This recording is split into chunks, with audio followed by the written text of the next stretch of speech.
Assalamualaikum warahmatullahi wabarakatuh. Innal hamdalillah nahmaduhu wa nasta'inuhu wa nastaghfiruh wa na'udzu billahi min shururi anfusina wa min sayyiati a'malina. Asyhadu an la ilaha illallah wahdahu la syarika lah wa asyhadu anna Muhammadan 'abduhu wa rasuluh. Amma ba'd, wa ma ubarri'u nafsi, innan nafsa la'ammaratun bisu'i illa ma rahima rabbi, inna rabbi ghafurur rahim.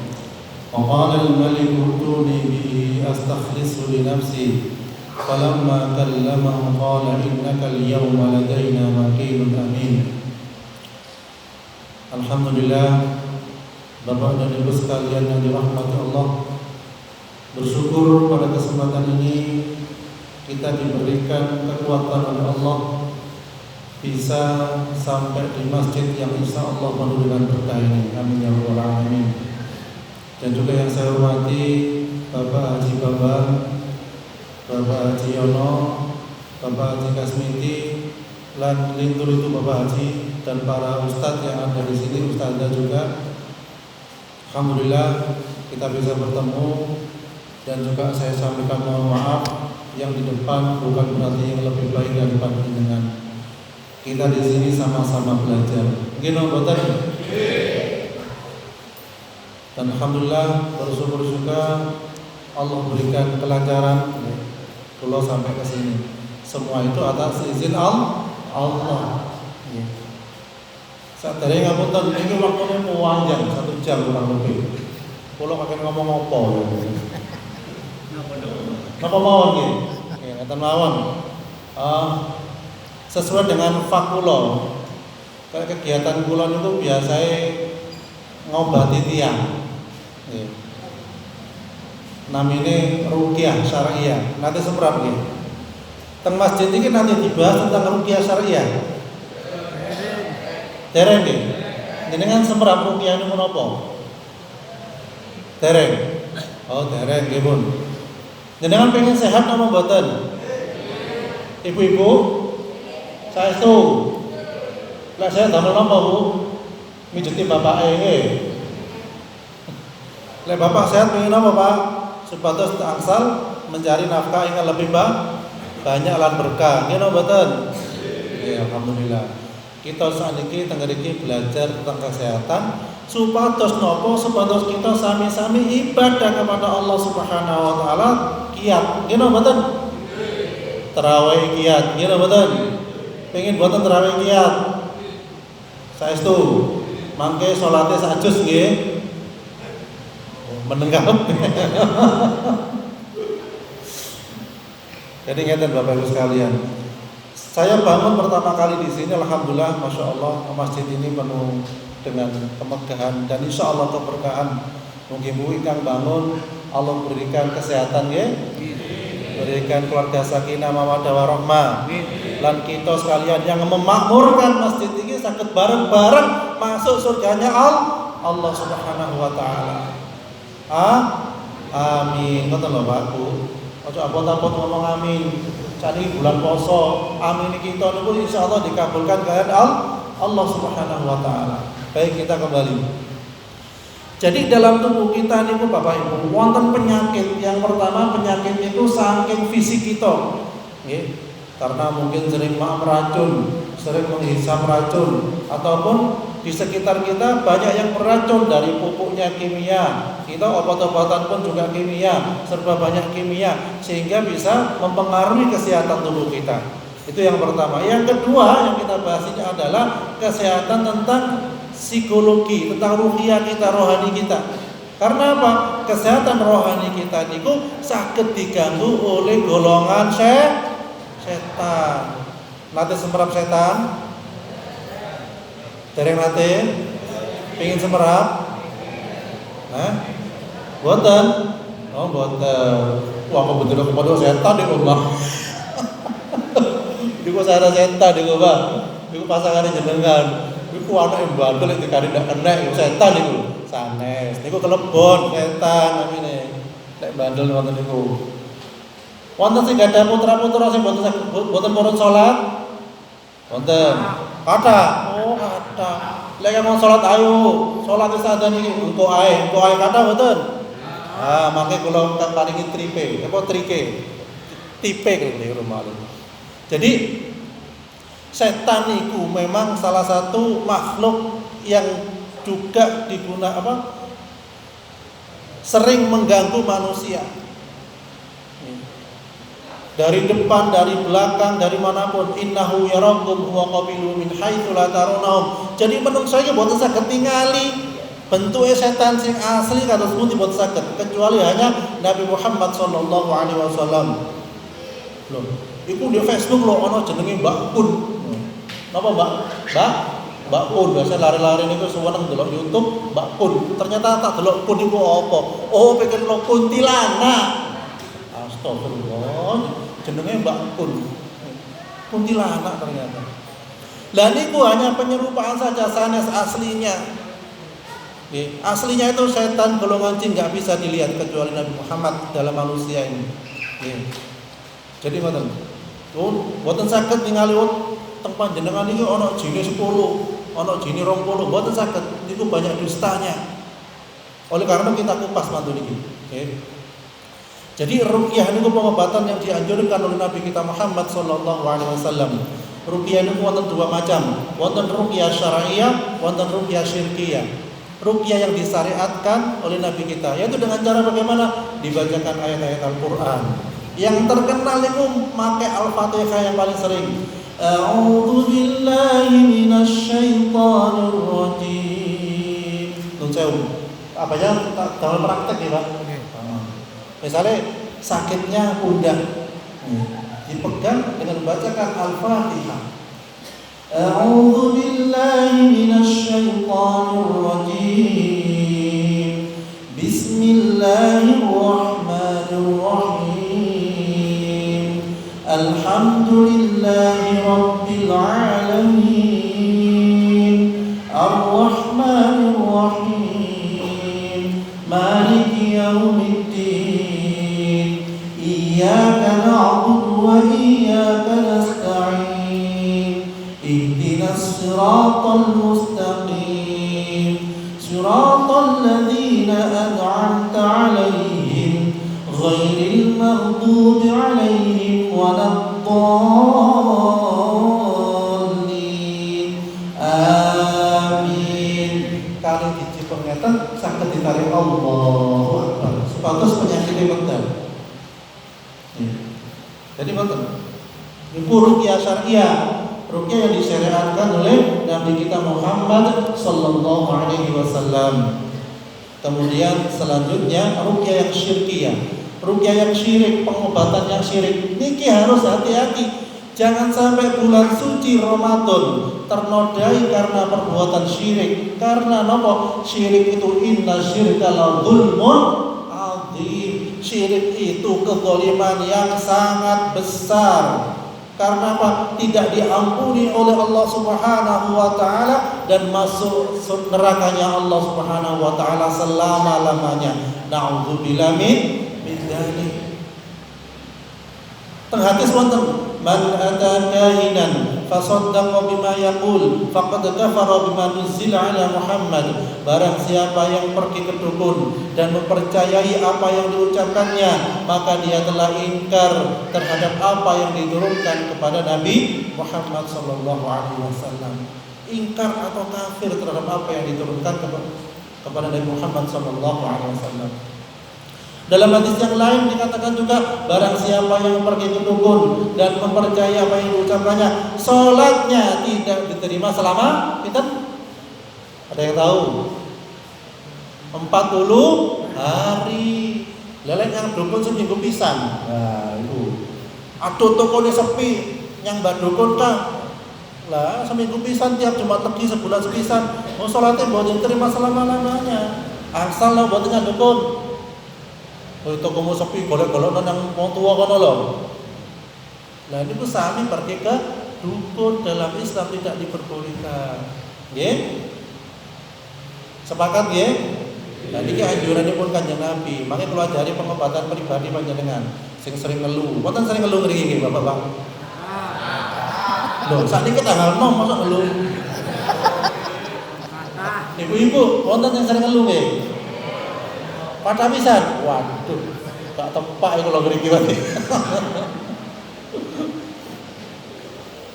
Nggih, makanya kalau ceritakan malih. Jadi kita sebutkan dulu ciri-ciri dukun itu apa? Ada yang semeran? Nah, katakan. Ciri-ciri dukun. Napa, Bu? Oh, ngebempenyan. Ah, mungkin itu salah satu nipun. Bapak, napa Pak jadi dukun, Pak? Napa? Rambutnya dawa ya. Oh, rambutnya dawa. Oh, ibu-ibu rambutnya dawa sak dukun. Oke. Jadi dukun niku Pak, ciri-ciri nipun ketika panjenengan dugi niku langsung ditebak. Oh, apakah Kasmiti saking anu nggih. Niki langsung tebak. Lalu kita mboten sempat dikira ma'rifat niku bisikan dari jin. Jadi langsung tebak, oh ini anaknya 3 ini disebut kabeh sedaya. Niku sanes ma'rifat. Sanes ma'rifat niku bisikan jin. Yang kedua, ciri-ciri dukun itu pakai kode-kode tertentu. Ya. Misalnya disebutkan, oh Abayono bin sinten, baik sinten namine. Dia ada kita letakkan riyen. Nah, ini pun ciri-ciri dukun. Ya. Kemudian ciri-ciri dukun yang selanjutnya adalah dia itu memakai benda-benda tertentu. Bapak Ibu tak warasno ya, pokoknya nggawa kambing 1. Disembelih gawe sajen. Nah, niku. Wonten daerah kula niku. Jadi setiap ngobati orang, ngasih saran orang niku dikengken mendet kepala kambing 4, mari ngono dibuak teng laut. Kinten-kinten lek diparingaken panjenengan kepala kambing 4. Purun mboten? Mantap iki. Masyaallah. Lah niku lek dibuang teng laut iku mubadzir mboten? Mubadir, innal mubadzirina kanu ikhwana syayatin. Mubadir iku koncone setan. Pokoke sing barang sing diguak mboten wonten manfaate dalam artian diguak plung ngoten tok niku mubadir koncone setan.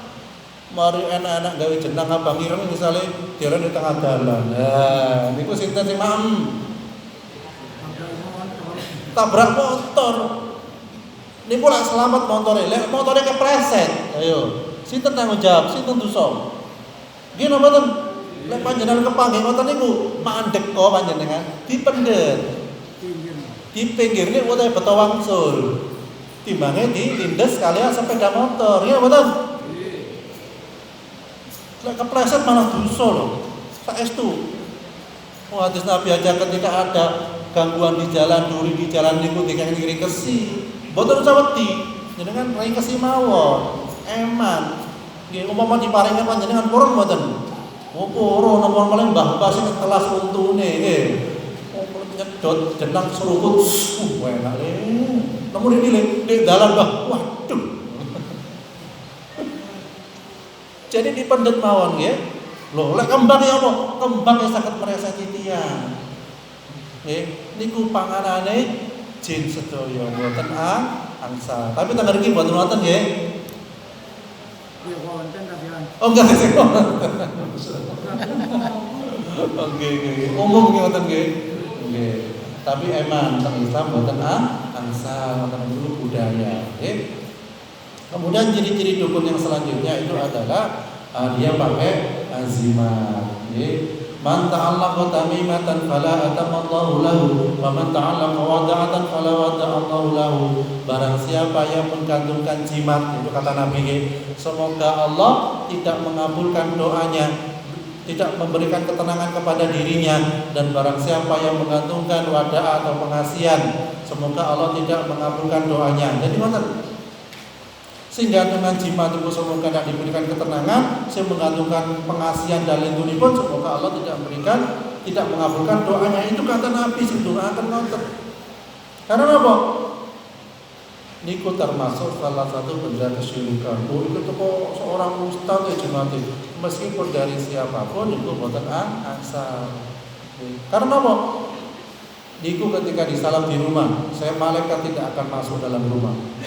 Kalau nanti Pak mau bati tiang ngajeni tiang, apa ngurukian.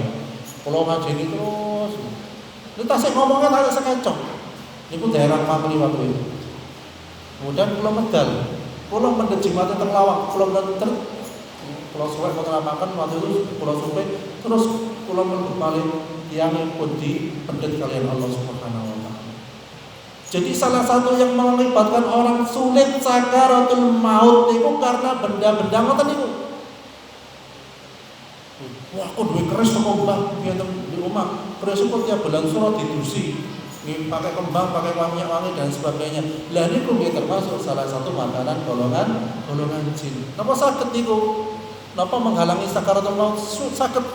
Jadi wonten dukun gadah 50 keris. Ketika dia nazak mati, montang mati gak karu-karuan, metu busahe mulute niku, sakaratul maut. Panji teng Al-Qur'an digambarkan ngoten, walau tara idil zalimuna fi ghamaratil maut wal malaikatu basitu aydihim akhriju anfusakum. Alangkah dahsyatnya, alangkah pedihnya bagi para penzalim ketika mengalami sakaratul maut. Begitu malaikat memukul dengan tangannya sambil berkata, akhriju anfusakum, keluarkan nyawamu, tokno nyawamu dhewe. Sampai dimotenaken kali malaikat. Lu Nabi mau ngendikan, Nabi sendiri ngomong, sakaratul maut itu sama dengan 300 bacokan pedang. Tiang dicabut nyawane niku sama dengan 300 bacokan pedang. Lho napa malih tiang ingkang syirik kepada Allah, tiang ingkang zalim kepada Allah, apa ndak lebih tekan 300 bacokan pedang? Nauzubillah min dzalik. Jadi oleh karena itu kita sami-sami tengriki ngumbah awake kita, ngumbah manai kita supados teng bulan suci Ramadan iki ati kita menjadi ikut suci, ikut bersih. Amin ya rabbal alamin. Jadi mangke panjenengan teng griya pun ganteng-ganteng kali jimat cepet dibuang, diambil, dibakar. Supados napa sakaratul maut mangke mboten angel. Kata tiang niku angel sakaratul maut karena teng griya niku sing jenenge jimat plentekan, sing jenenge keris-keriwu, sing jenenge tombak macam-macam. Iku kan warisan, masih warisan lek sae dipelihara, lek boten sae segera dimusnahkan, pun diparingaken teng tiang, jine pindah teng tiang malih mangke. Aku duwe keris teko Mbah biyen tak kene nang putuku. Wah, jine pindah nang putu, akhire putune rewel. Tidak kelem sholat, tidak kelem ibadah kepada Allah, tidak kelem ke masjid. Itu kemasukan, nanti yang turun ke masjid itu berarti kemasukan. Ini namanya orang rajin sedaya ke masjid ini, alhamdulillah. Terus balik ciri-ciri dukun yang selanjutnya adalah punya kamar khusus.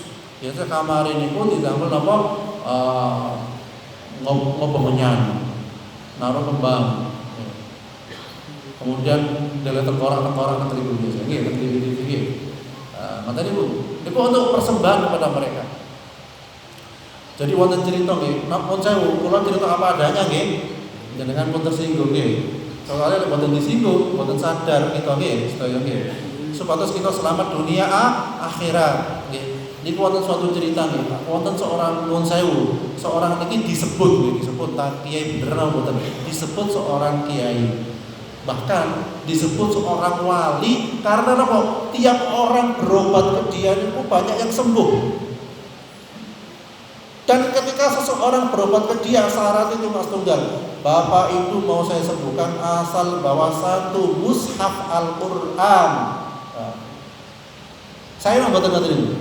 Oh enak, ngobati cuma mahari dengan Al-Qur'an. Akhirnya pada butuh Al-Quran setunggal, butuh Al-Quran setunggal berobat, banyak yang sembuh. Sehingga disebutlah dia sebagai seorang wali. Ketika dia sudah meninggal dunia, si kiai ini digantikan oleh putranya. Putranya buka kitab-kitab abahnya, kemudian diamalkan. Ketika diamalkan muncul sosok jin. Wahai putra kiai, saya adalah khodamnya abahmu. Kamu mau pergi kemana kan saya turuti. kamu mau pergi ke Mekah akan saya turuti. Wah, Pak nyaman ke Mekah. Saat ini mau nanti ke Mekah kita tahu. Gimana?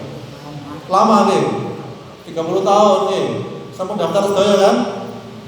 Alhamdulillah. Sampun tepuni daftar Allah ya Allah kalau daftar haji ya Allah. Kan terbatas apa-apa. Nggih, walaupun dari yang bayar kok daftar ke Allah riyen. Karena amalan baik itu dimulai dari niat. Perkara boten sampean panjenengan termasuk haji sedaya tak ngerti. Pokoke punya niat riyen, yang penting niat riyen. Ya Allah, kula badhe haji ya Allah. Niat pertama, yang kedua, rokok dikurangi. Oh, aku tak haji, gak sido rokok, lu tengcelengan. Besok tak rokok malih.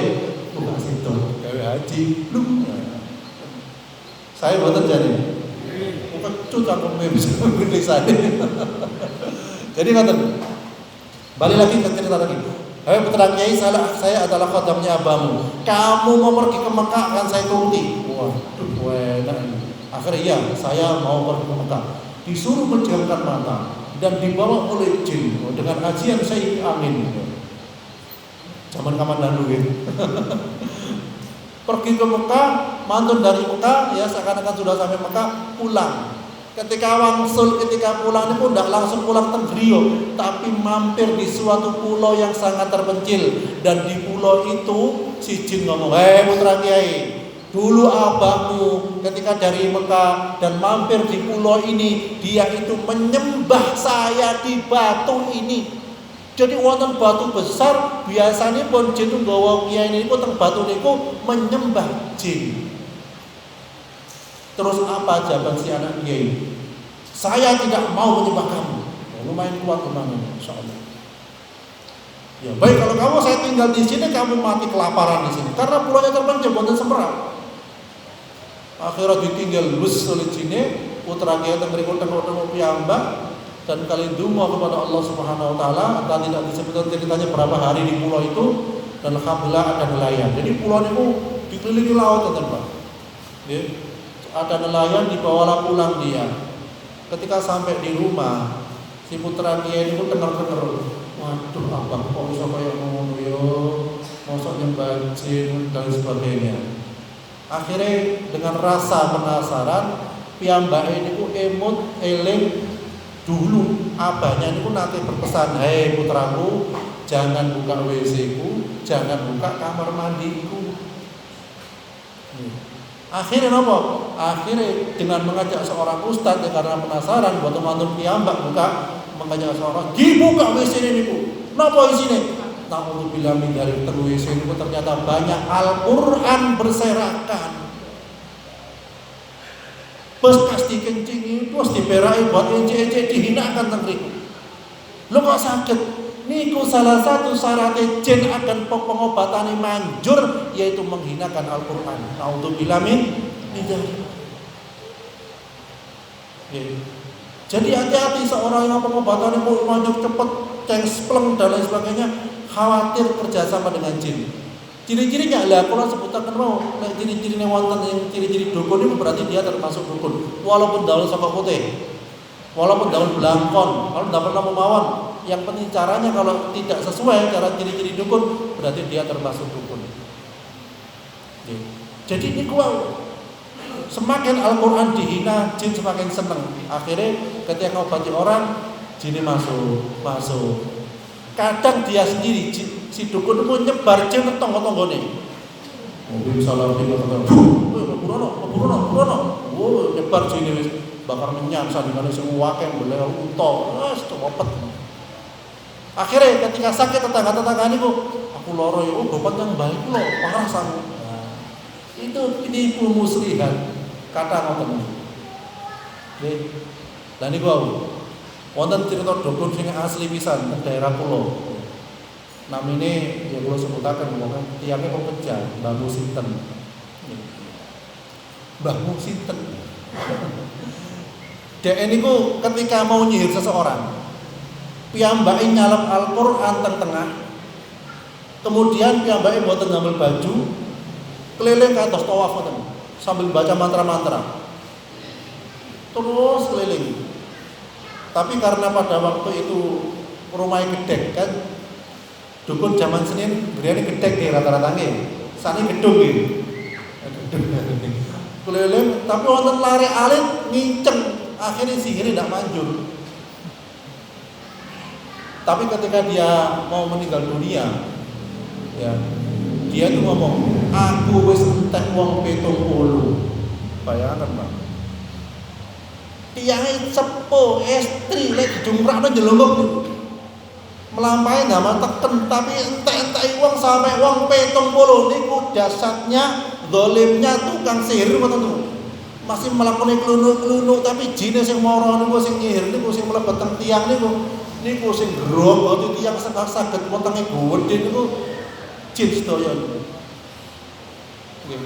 Jadi pada waktu itu kula tasih aling teng daerah kula niku kata tiyang niku perute buncit mati, wetenge mlembung mati. Ngoten. Lho sanes nutul DE tapi buktinya sudah nyata. Jadi ketika seseorang berobat ke dia misalnya waktu niku wonten tanggi kula berobat dikeki dhuwit 20, gak waras penyakitnya. Tapi manut dibetokaken wedhus siji lah. Langsung waras. Panjenengan wonten mangke teng griya nggih. Betul napa? Jadi ngoten. Dan ketika dia sudah meninggal dunia, ya, perlakuan jenazahnya itu tidak wajar, Pak. Jadi tiang-tiang saking bencine, saking boten senenge, sampai lek nggawa pendosa ngoten niku dibeto melayu. Ayo lari, wo, di pasar istirahat sik, jalan sik, ayo. Damel oncor. Di daerah kula niku waktu itu orang dimakamkan malam hari niku tidak wajar, tidak ada, jarang. Saking mangkele wae, umur saiki wis digo mlayu. Padahal lara niku lho mlayu niku, Mas yo ketok imak kerja ngoten niku. Teng pasar mampir sik istirahat sik, yo. Mlayu malih bukan tiang-tiang niku. Lah terus ketika ngeduk kuburan niku mboten sampai jero, sak dengkul bayangan, Mas. Terus sampe nangis. Bumi saja enggak terima. Para dukun ngoten niku. Nggih. Akhirnya dipendem sak ngoten, dikasih pendosa, dikasih patokan, patokane ditendang lari-lari nyarinya keluar. Ya Allah. Jadi seakan-akan di dunia saja disiksa, apalagi di akhirat kelak. Masa depan seseorang itu ditentukan di alam kubur yang pertama. Ya, ketika sudah terjadi bayangan, ketika mau meninggal dunia ditampakkan lo tempat tinggalmu. Nek neraka, ya wis surem teng alam kubur.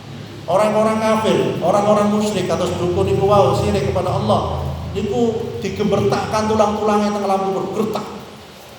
Sempit, tidak lapang. Yang menemani adalah teman-teman yang buruk.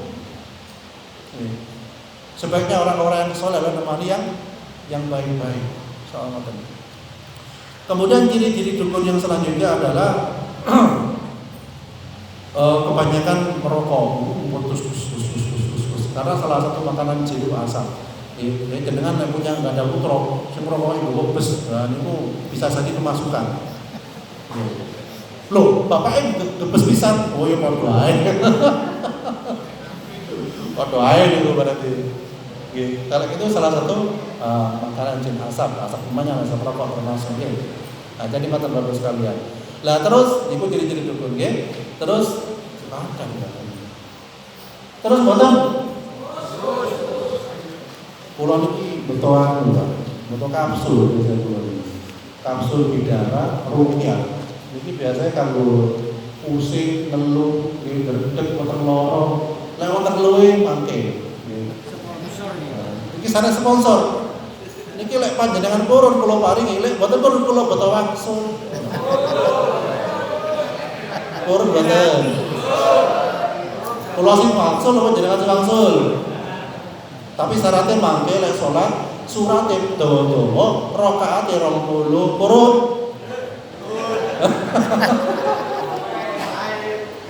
Nggih, Pak. Pakai si dawa le surate bae. Nggih. Lek sing wangsul boten kula paringi, lek sing wangsul kula paringi insyaallah. Mugi cekap. Niki cuma 200 kapsul insyaallah. Termasuk dalam nggih. Lek kira teng griya. Kemudian sampai pundi wae. Nah, ciri-ciri gangguan jin. Nah, ini perlu disemerapi. Soalnya kapanan niku wonten dokter spesialis ya. Kalau yang terbaru-baru mau ceritakan.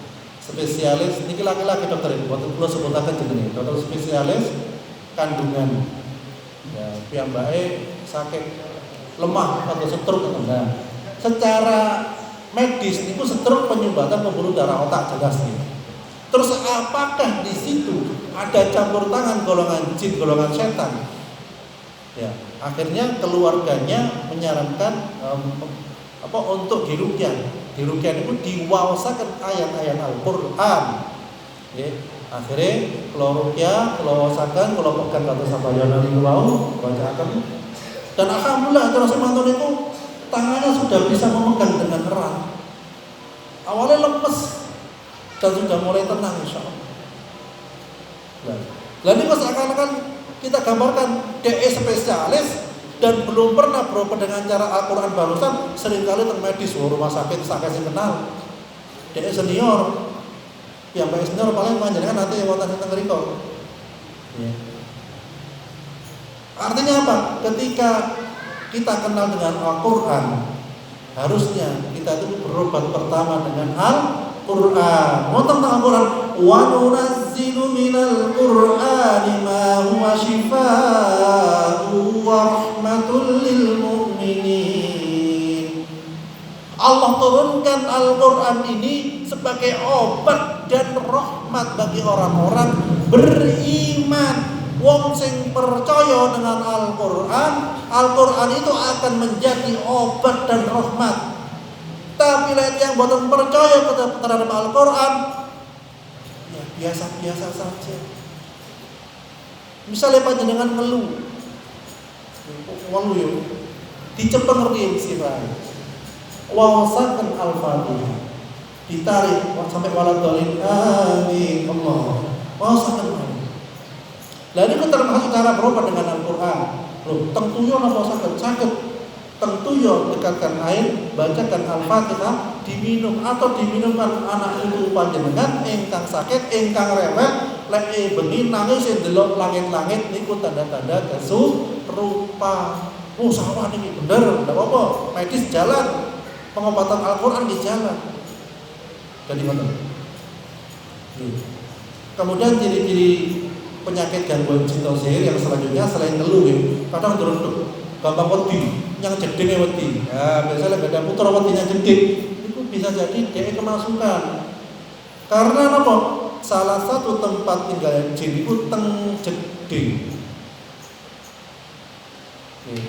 Karena apa? Makanan jin juga ada makanan kotoran. Jin kafir